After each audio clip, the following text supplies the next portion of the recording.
दोस्तों एक छोटा बच्चा जिसकी उम्र सिर्फ 4 साल थी, उसकी माँ एक बीमारी के चलते इस दुनिया को छोड़ के चली जाती है। बच्चा बहुत ज्यादा रोता है, उसके पिता बहुत ज्यादा परेशान होते हैं कि मैं इस बच्चे को अब कैसे पालूं, बच्चा इतना छोटा है। दोस्तों घर परिवार के लोग सलाह मशवरा देते हैं कि दूसरी शादी कर लो। पहले तो मना करते हैं, बाद में दूसरी शादी कर लेते हैं। दूसरी पत्नी घर में आती है, दूसरी माँ ने, दूसरी पत्नी ने कुछ दिन तक तो उस बच्चे के साथ में अच्छा व्यवहार किया, अच्छे से रखा। इसके बाद में जो आतंक किया उस सौतेली माँ ने, उसको सुन के आपकी आंखों में आंसू आ जाएंगे। दोस्तों उस सौतेली माँ ने जब तक उस बच्चे को घर से नहीं निकाल दिया, उसका खाना पीना दुश्वार हो गया, उसका घर में रहना दुश्वार हो गया। दोस्तों कुछ समय बाद ऐसा क्या होता है कि वही सौतेली माँ जिसने उस बच्चे को घर से धक्के मार के निकाला था और उसके पैरों में गिरती है और कहते हैं कि बेटा मुझे माफ कर दो, मुझसे बहुत बड़ी गलती हो गई, मुझसे बहुत बड़ी भूल हो गई है। आखिर में क्या हुआ था ऐसा?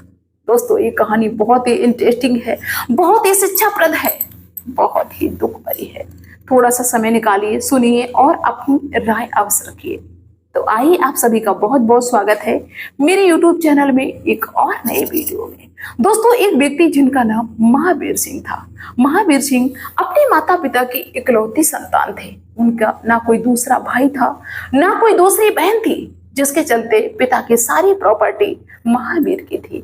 महावीर के पास में बहुत सारी जमीन थी, ट्रैक्टर, गाड़ी, सब कुछ था। यानी कि पैसे वाले लोगों में महावीर की गिनती थी। सम्मान था, सभी लोग बहुत ज्यादा सम्मान करते थे। और दोस्तों ये आम बात है कि जिसके पास पैसा होता है उसको सम्मान लोग आपरूप करते हैं। महावीर की शादी एक बहुत ही अच्छे घराने से होती है। जिस लड़की से उनकी शादी हुई उसका नाम सरोज होता है। सरोज बहुत ही अच्छी लड़की थी, अच्छी महिला थी, संस्कारी थी। दोस्तों महावीर की जिंदगी में बस खुशियां ही खुशियां थी।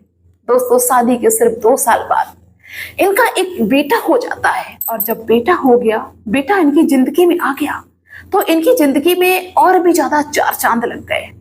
खुश होते हैं, बच्चे को खिलाते हैं और प्यार से पति पत्नी दोनों ने मिलके उस बच्चे का नाम शिवाय रखा। बड़े लाड़ प्यार के साथ में पालते हैं, यहाँ तक कि कभी 1 मिनट उस बच्चे को रोने नहीं देते हैं। बच्चे के पालन पोषण में माता पिता बिल्कुल भी लापरवाही नहीं करते थे, किसी भी चीज की कोई कमी नहीं रखते थे।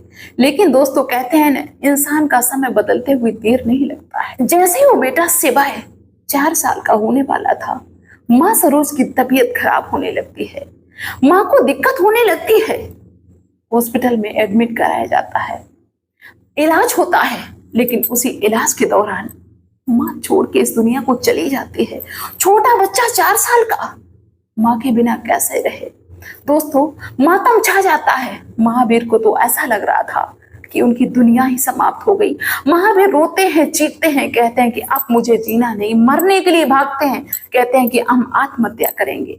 दोस्तों घर परिवार के लोग समझाते हैं, रिश्तेदारी के लोग समझाते हैं कि पागल मत बनो, तुम्हारा बेटा है, वो किसके सहारे रहेगा, किसके सहारे जिएगा। जैसे तैसे दोस्तों महावीर को लोग समझाते हैं। महावीर अपने होश में आते हैं।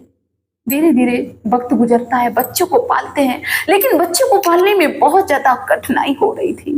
अब घर का काम देखें, बच्चे को देखें, या बाहर का काम देखें, महावीर के लिए ये समय चुनौती भरा हुआ था। तो लोग समझाते हैं कि ऐसा है, अभी तुम्हारी भी कोई उम्र भी नहीं हुई है और बच्चा भी छोटा है, तुम दूसरी शादी कर लो।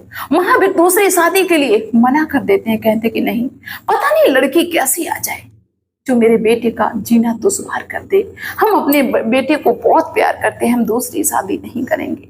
लेकिन बेटा जब रोता है माँ के लिए, तो महावीर को कहीं ना कहीं ऐसा लगता है कि मुझे शादी कर लेनी चाहिए। दोस्तों महावीर शादी के लिए तैयार हो जाते हैं, तो महावीर की शादी एक निर्मला नाम की लड़की से तय हो जाती है और उससे शादी भी हो जाती है। अब आप देखिए आगे क्या होता है कि जैसे ही निर्मला घर में प्रवेश होती है, दोस्तों निर्मला इतनी सुंदर थी, इतनी सुंदर थी कि वही पिता जो अभी बच्चे के लिए रो रहा था, निर्मला की सुंदरता की तरफ खिंचता हुआ चला जा रहा। जैसे समय बीतता है, निर्मला की सुंदरता की तरफ खिंचा हुआ चला जा रहा है। अपने बच्चे से बिल्कुल उसका ध्यान हट गया। धीरे धीरे बच्चा 8 साल का हो जाता है, बच्चा स्कूल जाता है। लेकिन निर्मला कुछ दिन तक तो उस बच्चे के साथ में अच्छा व्यवहार करती है, अच्छे से रहती है। लेकिन जैसे ही साल 2 साल का वक्त गुजरता है, निर्मला ने अपने तेवर दिखाने शुरू कर दिए। निर्मला की माँ समझाती है निर्मला को कि देखो, अभी तुम्हारी संतान होगी तो ये जो सौतेला बेटा है वो बराबर का हकदार होगा, बराबर के बाप की जायदाद में हिस्सा लेगा। तुम्हारे बेटे के लिए क्या बचेगा? तुम्हारे बेटों के लिए, तुम्हारे बच्चों के लिए ये मुसीबत बन जाएगा। इसको रास्ते से हटा दो। दोस्तों, निर्मला की माँ जब ये सिखाती पढ़ाती है तो निर्मला का मूड घूम जाता है। वो अब ये सोचती है कि कब ये लड़का, कब ये सिवाय मेरी आंखों से चला जाए। दोस्तों, निर्मला अब पूरे दिन ढूंढती है, खाना नहीं बनाती। और जब उसका पति महावीर घर पे आता है तो उस सिवाय के खिलाफ वो दुनिया भर की बातें बताती कि आज उसने मुझे ऐसे कहा, ऐसे बोला। तो महावीर आंख बबूला हो जाते हैं। महावीर अपने बच्चे से कुछ नहीं पूछते हैं कि बेटा क्या हुआ। वही बाप जो अपनी बेटे के लिए जान देता था, बच्चे से कुछ नहीं पूछते, सिर्फ अपनी पत्नी के कहने पे बच्चे को इतना पीटते, इतना पीटते। बच्चा परेशान होता है, कहता है कि भगवान, तुमने मेरी माँ को क्यों छीन लिया? मेरी हालत इतनी खराब, मेरे पापा मेरी बात भी नहीं सुनते हैं, अब मैं किससे कहूं? बच्चा बस रोकते बिलखते हुए ऐसे अपना समय काटता है। दोस्तों, और वक्त गुजरता है। अब उस निर्मला को ऐसा लग रहा है कि ये पढ़ता क्यों है, स्कूल में फालतू में फीस जाती है, अपने पति को सिखाती है, पढ़ाती, कहती है इसकी पढ़ाई बंद कर दो। पहले तो महावीर कहते हैं पढ़ने दो, कोई बात नहीं, लेकिन निर्मला बहुत ज्यादा दबाव बनाती है तो महावीर मान जाते हैं, क्योंकि महावीर अपनी पत्नी के गुलाम हो चुके थे, उसके सुंदरता के कायल हो चुके थे। अपनी पत्नी की सुंदरता के आगे वो बच्चा बिल्कुल भी उनको नजर नहीं आ रहा था। उसकी पढ़ाई बंद कर देते हैं। बच्चा बहुत रोता है कि पापा, हम काम भी करेंगे, हम खेतों पे भी काम करेंगे, लेकिन मेरी पढ़ाई ना बंद करो। लेकिन पिता ने एक नहीं सुनी। दोस्तों, और वक्त गुजरा। निर्मला को ऐसा लगे कि घर से निकाल दिया जाए तो वो अपने पति से जिद कर बैठती है, ये मुझको बहुत ज्यादा परेशान करता है, बहुत हम इससे दुखी हैं। या तो ये घर में रहेगा, या तो हम रहेंगे, या तो इसको घर से निकाल दो, नहीं तो हम घर से निकल जाएंगे, या तो आत्महत्या कर लेंगे। दोस्तों, महावीर को बस अपनी पत्नी के सिवा कुछ नहीं नजर आता था। महावीर ने अपने बेटे से कहा कि तू बहुत बदतमीजी करता है, तू निकल जा मेरे घर से, तुझे हम अपनी जायदाद से एक फूटी कौड़ी नहीं देंगे। वो सिवाय अपने पापा के पैरों में गिर जाता है कि पापा, मैंने ऐसी कौन सी गलती कर दी, मुझे माफ कर दो। लेकिन महावीर, उनका दिमाग तो सातवें आसमान पे, उनको सिर्फ अपनी पत्नी दिखाई दे रही थी। और एक दिन महावीर ने अपने उस बेटा को, जिसको देख के जीते थे, घर से धक्के मार के निकाल दिया। जब वो बेटा नहीं निकलता है तो महावीर उसको बहुत ज्यादा मारते हैं, कहते हैं कि तू इस घर से निकल जा। और वो समझने लगता है कि मेरी माँ, मेरे पिता अब मुझे घर में रखना नहीं चाहते हैं, अब हमें यहाँ से चला जाना ही चाहिए। रोता हुआ चलता जाता है, कहता है कि आज हम जहां भी पहुंच पाएंगे वहां पहुंच जाएंगे। दोस्तों, रास्ते में एक सुनसान जगह पड़ती है, वहां पे एक पेड़ खड़ा हुआ था। वो बच्चा उस पेड़ के नीचे बैठ जाता है। दोस्तों, उसी पेड़ के नीचे बैठे हुए उस बच्चे की आंख लग जाती है। थोड़ी देर में एक बाबा वहां से गुजरते हैं। वो बच्चे की आंख खुलती है तो देखते हैं कि बाबा गुजर रहे हैं। बाबा कहते हैं कि बेटा, तुम यहाँ पे सुनसान जगह पे क्यों बैठे हुए हो, क्या दिक्कत है? तो वो सिवाय रोने लगता है और बाबा से कहता है कि बाबा, ऐसी ऐसी बात है, मेरी माँ इस दुनिया में नहीं है, मेरी सौतेली माँ है। मेरे पिता ने सौतेली माँ के कहने से मुझे घर से निकाल दिया है, अब हम जहां भी जाएंगे वहां चले जाएंगे। बाबा बहुत ज्यादा उस सिपाही को समझाते हैं कि बेटा, कोई बात नहीं, तुम्हारे माता पिता ही तो हैं, वापस चले जाओ, कोई बात नहीं, ऐसी बातें होती रहती हैं। लेकिन सिपाही कहता है कि नहीं बाबा, हम कहीं भी चले जाएंगे, लेकिन अब वापस घर नहीं जाएंगे। सिपाही बाबा से कहता है कि बाबा, मुझे अपने साथ ले चलो। बाबा मना कर देते हैं, लेकिन सिपाही जिद करता है तो बाबा अपने साथ में ले जाते हैं और जहाँ पे वो रहते थे कुटिया बना के, वहीं पे रखने लगते हैं। वहां पे और भी सारे साधु संत थे, तो वहीं पे सिपाही भी रहने लगता है। अब दोस्तों, कहते हैं कि जहाँ पे भाई रहोगे वैसे ही बनोगे, तो ये सिपाही भी बाबा बन जाता है और दीक्षा लेने लगता है उन्हीं साधु संतों से। 12 साल तक वो सिवाय उन्हीं साधु संतों के साथ में रहता है, वहीं पे दीक्षा लेता है। इसके बाद में जो वहाँ के मेन बाबा थे वो कहते हैं कि बेटा, अब तुम्हारी दीक्षा पूरी होने वाली है, अब तुम ऐसा करो कि 12 गांव से कुछ भिक्षा मांग के लाओ। और अपने घर से कोई सामान लाओ, या तो पीतल का हो या तो तांबे का हो या तुम्हारी माँ का आंचल हो, कोई ऐसी चीज लेके आओ और उसको लेके यहाँ पे छोटा सा भंडारा कर दो, जिससे तुम्हारी दीक्षा पूरी हो जाएगी। वो सिपाही कहता है ठीक है बाबा, हम लाएंगे। 12 साल का समय बीत जाता है, उसके बाद की बात है। वो सिपाही चल देता है 12 गांव में भिक्षा मांगने के लिए। सब जगह भिक्षा मांगने के बाद में अब उसका नंबर था अपने घर पे जाने का, क्योंकि अपने घर से बाबा ने कहा था कुछ लेके आओ, किसी बहाने से, बताना नहीं कि तुम कौन हो, किसी बहाने से लेके आओ। अब दोस्तों सिपाही का यहाँ पे ये काम चल रहा है। इधर क्या होता है कि महावीर और महावीर की पत्नी निर्मला ने तो इस चाहत में उसको घर से निकाला था कि अब दूसरा जो बच्चा होगा उसके साथ में जिंदगी अच्छे से काटेंगे।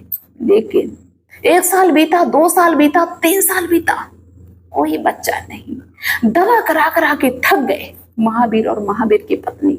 जमीन धीरे धीरे बिकने लगी, गाड़ियां बिकने लगी, जायदाद धीरे धीरे खत्म होने लगी, एक भी बच्चा नसीब नहीं होता है। दोस्तों यहाँ तक कि ये जो महावीर थे, इनको एक ऐसी बीमारी लग जाती है जिसके चलते इनकी जो भी जमीन शेष बची थी वो सारी बिकने लगती है। ये भीख मांगने की कगार पे आते हैं। अस्पताल में इनका इलाज चल रहा होता है तो डॉक्टर ने कहा कि इनकी दोनों किडनी खराब हो चुकी हैं, अब इनको जीवित रख पाना बड़ा मुश्किल है। अगर कोई इनको किडनी डोनेट कर दे तो ये जी सकते हैं, वरना ये मर जाएंगे। अब इनको इस धरती पे कोई बचाने वाला नहीं। अब किडनी डोनेट कौन करे? कोई खेल है क्या? बहुत ज्यादा परेशान, बस उनके मरने का इंतजार हो रहा था। वही पत्नी निर्मला अपने पति के मरने का सिर्फ इंतजार कर रही थी। दोस्तों इधर क्या होता है कि वो सिपाही मांगते हुए अपने गांव में पहुंच जाता है और सिपाही के साथ में जो भी हुआ था, सिपाही उन सब चीजों को गा गा के सुनाता है। दोस्तों जब आसपास के लोगों ने, गांव के लोगों ने ये बात पूरी सुनी तो उनको तो सारी चीजें मालूम थी, तो वो पहचान जाते हैं कि अरे तुम सिपाही तो नहीं, क्योंकि सिपाही बाबा बना हुआ था, दाढ़ा भी रखाए हुए, लाल पीला कुर्ता पहने हुए। तो सिपाही कहता है कि हम सिपाही हैं। तो वो सारी कहानी बताता कि ऐसे ऐसे हम बाबा के साथ में रहे, यहाँ पे भिक्षा लेने के लिए हम आए हैं। दोस्तों जो भी सुनता है वो रो देता है। अब सिपाही पहुंचता है अपने घर के सामने तो देखता है कि उसके घर पे ताला लगा हुआ है। सिपाही पूछता है तो लोग बताते हैं कि तुम्हारे माता पिता की हालत तो बहुत ज्यादा खराब है, पिताजी तो तुम्हारे बस मरने वाले हैं, वो तो अस्पताल में एडमिट है, उनकी दोनों किडनी खराब हो गई हैं। डॉक्टर ने कहा कि किडनी मिल जाएगी तो ये जी जाएंगे, वरना ये मर जाएंगे, अब किडनी कौन दे? सिपाही इतनी बात सुनता है तो उन लोगों से कहता है कि मुझे अस्पताल का पता बताओ कहाँ पे है। दोस्तों अस्पताल का पता सिपाही को बताया जाता है। सिपाही दौड़ता हुआ भागता हुआ पहुंच जाता है वहां पे उस अस्पताल में और बाबा के बेस में। जब वहां पे पहुंचता है तो वहां पे सबसे मिलता है और घर परिवार के लोग भी सिपाही के साथ में गए हुए थे। सिपाही डॉक्टर से कहता है कि महावीर सिंह नाम के जो पेशेंट है यहाँ पे जिनको किडनी चाहिए, उनको हम किडनी डोनेट करेंगे, आप बिल्कुल भी देरी ना करिए, आप मेरी किडनी उनको लगा दीजिए, जल्दी से डोनेट करिए। दोस्तों डॉक्टर एग्री हो जाते हैं और सिपाही की किडनी को क्या, किडनी डोनेट हो गई, किडनी लग गई। महावीर सिंह को बताया गया कि आपको किडनी लग चुकी है, आपको जिंदगी मिल गई है। तो महावीर रोने लगते हैं। महावीर ये कहते हैं डॉक्टर से कि मुझे किडनी किसने दी है। वो घर परिवार के लोग जो सिपाही के साथ में गए थे वो सारी बात बताते हैं और वो सौतेली माँ जब सुनती है कि सिपाही जिसको मैंने घर से निकाल दिया था उसने किडनी डोनेट की है, तो वहां का दोस्तों माहौल, वहां का मंजर देखने लायक था। सभी चिपट के सिपाही से रोने लगते हैं। महावीर रोने लगते हैं सिपाही से चिपट के और कहते हैं कि बेटा मैंने तुम्हारे साथ में तो अन्याय किया है, तुम्हारी माँ ने तुम्हारे साथ में अन्याय किया है, लेकिन तुमने मुझे किडनी क्यों दी? क्यों तुमने ऐसा किया? तुम्हारी तो भरी जवानी है और तुमने अपना क्या हाल बना रखा है। तो सिपाही रोते हुए कहता है कि पिताजी मुझसे पता नहीं उस जन्म में कौन सी गलती हो गई, कौन सी भूल हो गई, जिसकी वजह से बचपन में ही मेरे माँ बाप मुझसे छिन गए, माँ बाप का प्यार नहीं मिला। जिस उम्र में खेलने कूदने की उम्र थी वो मुझे बाबा बनने पे मजबूर कर दी गई। हम भटक रहे हैं, दर दर भटक रहे हैं, दीक्षा बिच्छा के चक्कर में घूम रहे हैं। भगवान से कहते हैं कि भगवान अब की बार मुझसे कोई ऐसी गलती ना हो जो दोबारा फिर से मेरे माँ बाप हमसे बिछड़े और हम ऐसी जिंदगी जिए भटकते हुए। दोस्तों जब इतनी बात सिपाही रोते हुए कहता है कि तो वहां पे जितने भी लोग होते हैं सारे लोग रोने लगते हैं और वो जो सौतेली माँ थी वो सिपाही के पैरों में गिर जाती है। तो सिपाही कहते हैं माँ तो मेरे पैरों में मत गिरो, वो मेरी ही कोई गलती होगी, मेरे ही कोई कर्म होंगे जिसकी वजह से मुझे ये सजा मिली। हम नहीं चाहते हैं कि आप मेरे पैरों में गिरो। और जब सिपाही को ये पता चलता है कि इनकी कोई संतान नहीं है तो सिपाही बहुत ज्यादा हैरान होता है। महावीर और महावीर की पत्नी कहते कि बेटा, हमारा कोई नहीं है इस दुनिया में, सिर्फ तुम्हारी, तुम अब मेरे साथ में रहो। तो सिपाही सारी बात बताता है, कहता है कि नहीं, हम सिर्फ अपने घर की कुछ चीज लेने आए थे। अब माँ थोड़ा सा एहसान कर दो, अपना थोड़ा सा आंचल, थोड़ा सा साड़ी का टुकड़ा दे दो, जिससे मेरी दीक्षा पूरी हो जाए और हम वहां पे भंडारा करवा दें, अपनी जिंदगी को सफल बनाए। दोस्तों, सभी लोगों ने इस सिपाही को रोकने का बहुत प्रयास किया, लेकिन सिपाही बिल्कुल नहीं रुका।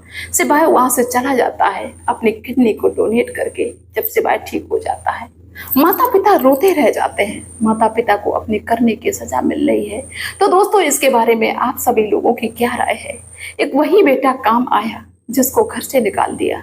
तो भाई सभी लोगों से कहना है कि इस तरह की अगर सिचुएशन हो तो सोच समझ के चलना चाहिए, इस तरह का काम नहीं करना चाहिए। आप लोग अपनी राय अवश्य रखना। मिलते हैं नेक्स्ट वीडियो में, तब तक के लिए बाय सभी को।